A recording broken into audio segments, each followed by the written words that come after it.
अम्मा ने भी अपना सफ़ेद जोड़ा ला के रख दिया कि ईद पर सफ़ेद जोड़ा पहनूंगी, वो भी इस्त्री करना है। सुबह 4 बजे तक वो कपड़े इस्त्री करती रही। मैं जाकर सो चुका था।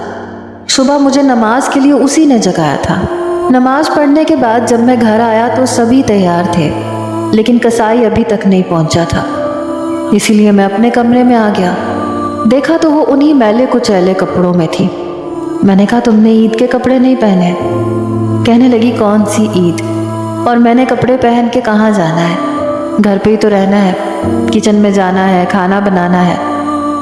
ना उसके हाथों में चूड़ियाँ थीं, ना चेहरे पर मेकअप, ना नए कपड़े।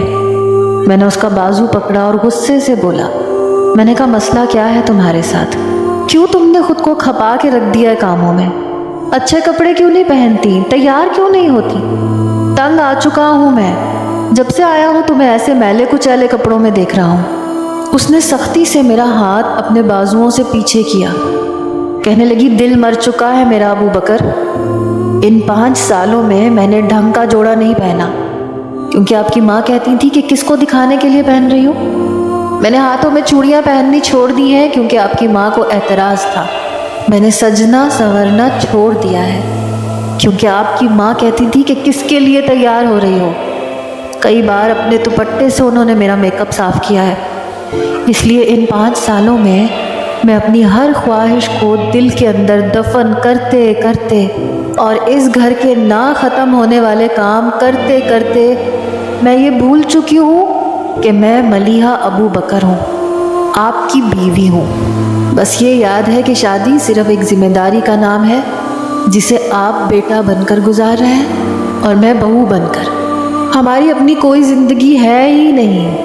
अगर आप ये समझते हैं कि बहनोई का काम सेट करने के बाद, छोटे भाई को अलग से कारोबार सेट करने के बाद आप आज़ाद हो जाएंगे तो आपकी गलत फहमी है।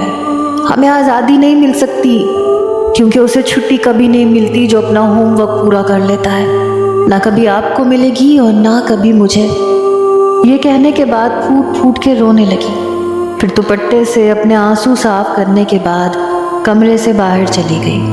मैं समझ गया था कि इन 5 सालों में मैंने एक अच्छा बेटा होने का फ़र्ज़ निभा दिया था, पर अपनी बीवी से बहुत बड़ी कुर्बानी ले ली थी। अब समझ में आया था कि वो मुझसे बात क्यों नहीं करती थी। मैं अब समझ चुका था, लेकिन अभी भी वक्त नहीं गुजरा था। मैंने किराए का एक घर अलग से ले लिया, अपने बीवी बच्चों को वहाँ लेकर रहने लगा। मेरी माँ ने मुझ पर नाफरमान बेटा होने का ठप्पा लगा दिया। वो सब कुछ भूल गई जो मैंने पिछले इतने सालों में किया था।